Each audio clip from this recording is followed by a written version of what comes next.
were the manager of a small business and you paid your workers every Friday, would you follow the same route at the same time every week when you took the money back?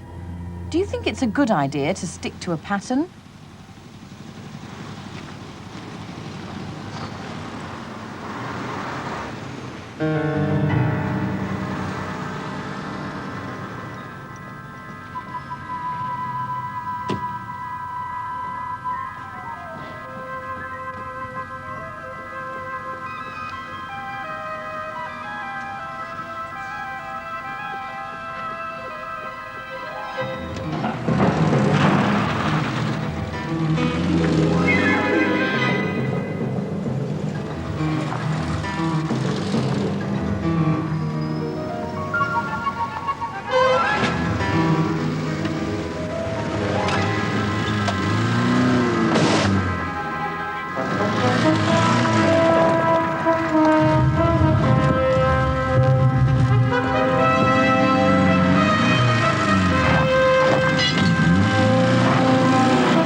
Whiskey 5224.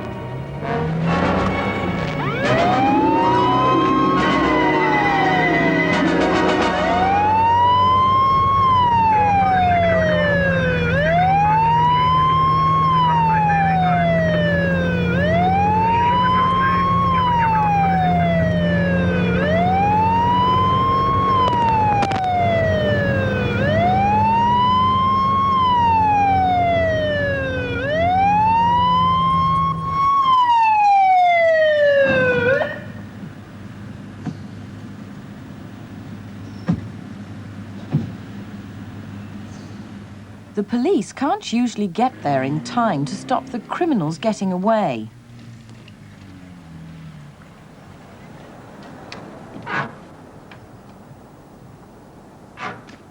To have any chance of catching them, the police have to find out who they are. And to do that, detectives must collect information at the scene of the crime. First, they talk to eyewitnesses. Out here, I'll show you what happened. But how reliable are eyewitnesses? It was out here. The car came out. You saw the crime. You're an eyewitness. What can you remember about the car?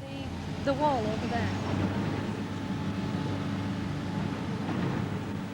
What about the criminals? And their clothes? That lane. Straight up to the top. Never stopped. No. And what else can you remember that might help catch the criminals? Somewhere here. So.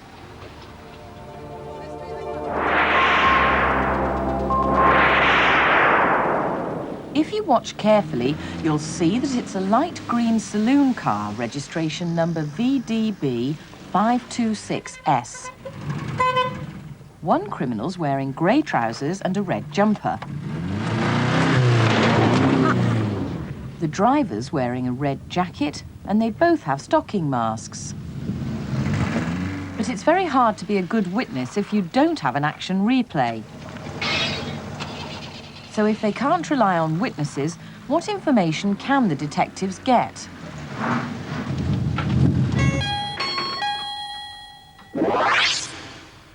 What clues do you think the criminals might have left at the scene of crime? What sort of objective evidence might help the detectives? Eyewitnesses can only tell you what they remember. This is subjective. It can't be proved. What scientists need is hard, objective evidence. Collecting clues for the scientists is the job of the scenes of crime officer, known in the trade as SOCO. When the scenes of crime officer arrives, the detectives explain what they think happened, what sort of clues there might be, and where. Using clues to try and solve a crime is a logical process, like the scientific method. The first stage of the scientific method is to make observations and gather information.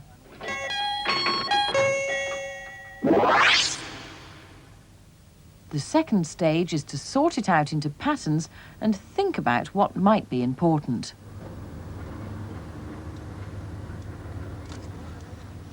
Why do you think this cardboard might be important?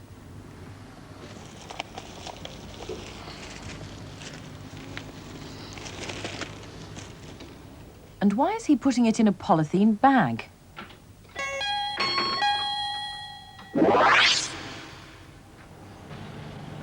The third stage of the scientific method is to form a theory, to guess what's happened.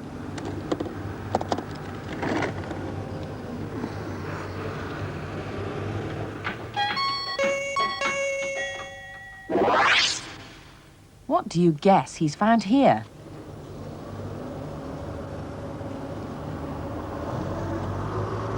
And how will this red plastic help catch the criminals?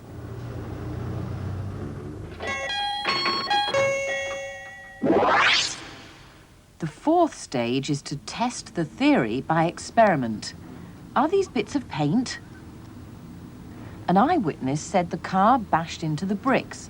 Some paint might have been scraped off.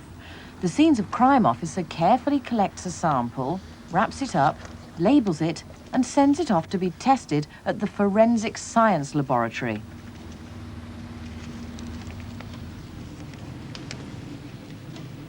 Most of the work of forensic scientists is about matching things to try and identify them. First, she has to pick out the paint from the dirt. Then she mounts a single flake of paint in black plasticine. What she'd like to do is find out what sort of car it was by matching the colour of each layer of paint against the car maker's charts. How would you sort out paint colours? And what different ways are there of sorting things out?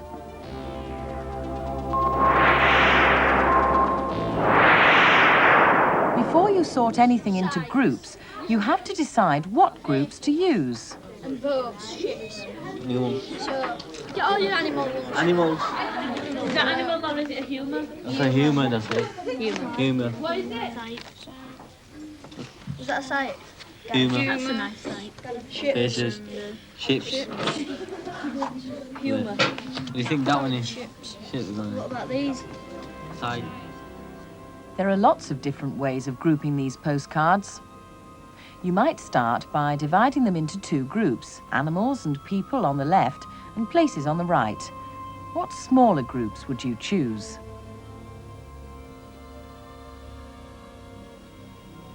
Suppose you had to go to a new school. How could you find out the names of the other people in your class? One way is to use a key. A key looks just like a trick. Let's use this key to find out who this is. First, he's a boy, so we go right. He wears specs, so we go left. He has a moustache, so we go left again. And if the trick works, it should be Amma. The trick is not in using the key, but in making it. To make a key, you have to sort things into groups. Take away the boys. How can you tell the girls apart? Debbie has fair hair. Angie has no parting. That leaves only Shanaz. What about the boys? Gareth doesn't wear specs. And Shaukat has no moustache, which leaves Amma. Now, let's see if it works. Shaukat, Angie, Gareth, Shanaz, Amma, Debbie. But how big a key would you need to sort out all the people in your class? To find the exact colour of the top coat of paint, the forensic scientist matches it directly against standard colour charts.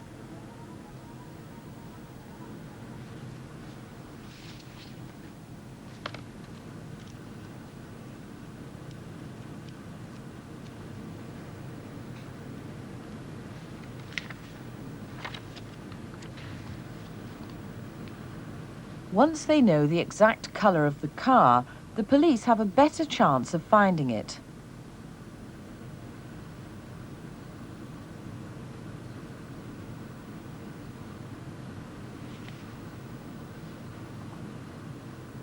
In this case, it's already been found abandoned. The police quickly check to see where it comes from and whether it's been stolen. Could I have a 1017, please? It's Victor Delta Bravo 526 Sierra. Why do you think this broken tail light might be useful?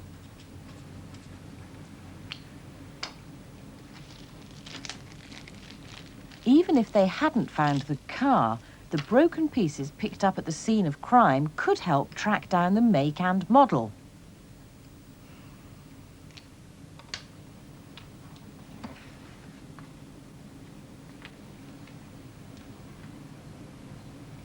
But now the forensic scientists can find out for certain whether that car was at the scene of the crime. To provide proof, they look for a physical fit, like a jigsaw.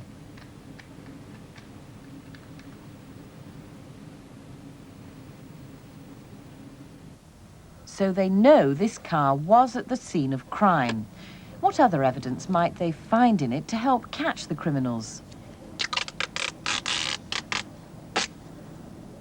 On the passenger seat, red fibres picked up with sellotape may help to show who's been in the car. They go straight off for analysis at the Forensic Science Laboratory. What do you think you could tell about fibres by using a microscope? What different ways can you think of to sort them out? What else would you do with them if a suspect was arrested by the police?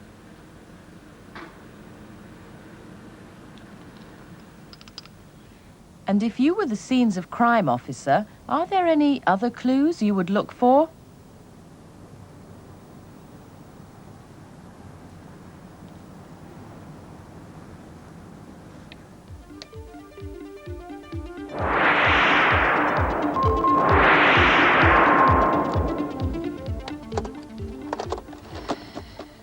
The scenes of crime officer's case contains everything he needs for fingerprinting.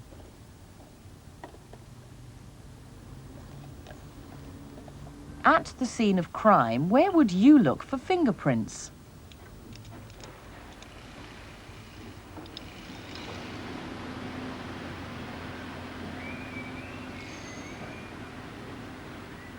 What sort of surfaces do you think are best?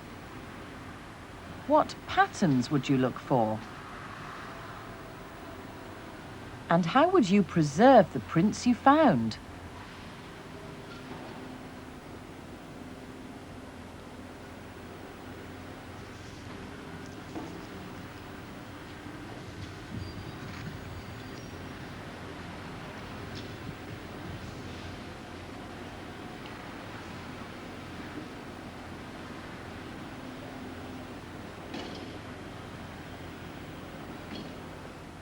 How could you tell whether these prints were made by the criminal or by the people who work here? Before they could begin to identify fingerprints, they had to sort them into groups. The patterns are made by the ridges in your skin, arches, loops, which are by far the most common of the three main groups, and whorls. Of the whole population, 5% have arches, 65% loops, and 30% whorls. The experts divide these into many smaller groups so that they can quickly look for matching patterns in their files. When prints are found at the scene of crime, they're photographed and compared with the prints of known criminals. Any prints could be identified in this way if everyone in the country had their fingerprints taken. Do you think that would be a good idea?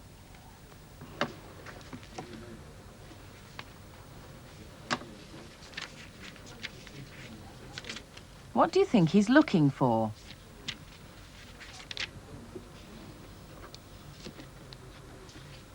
When he thinks he's found a match, he looks for detailed points of comparison. The jury will need to be convinced that a careful scientific eye has been used to match the prints. To go to court, he needs to find 16 points that match between the prints on file and the ones found on the door.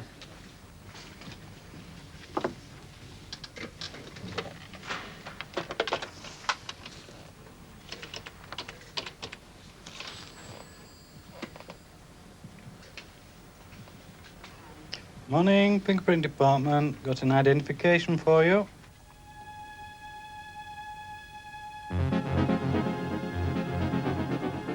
Once the prints have been identified, the police have a prime suspect and his last known address.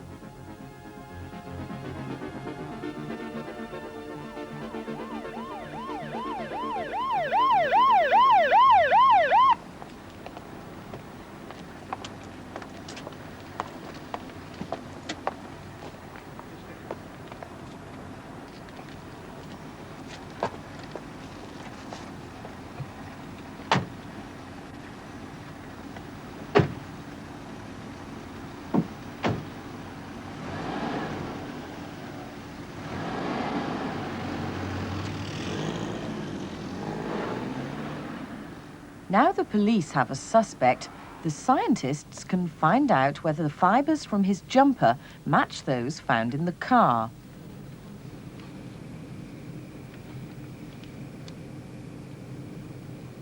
And they can get hold of his shoes.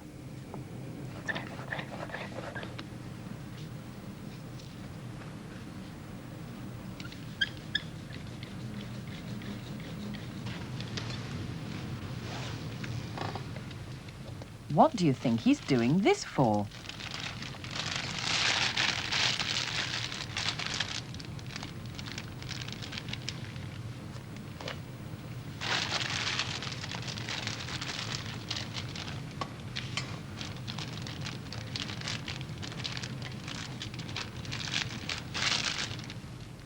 How many points of similarity do you think you could find between this print and the one found on the cardboard at the scene of the crime? And why do you think the holes in the pattern are more important than the pattern itself? So, let's take a logical look at the evidence. The eyewitness remembered the colour of the car, and that was confirmed by the paint sample found at the scene of the crime. The fibres show that the suspect had been in the car, and the broken tail light proves the car had been at the scene of the crime. Do you think this proves the suspect was there?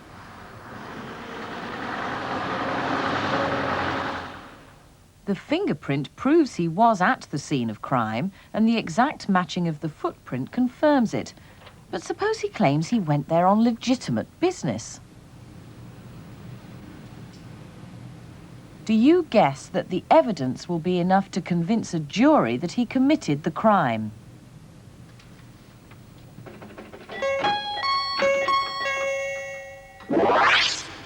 And how would you try to find the other man?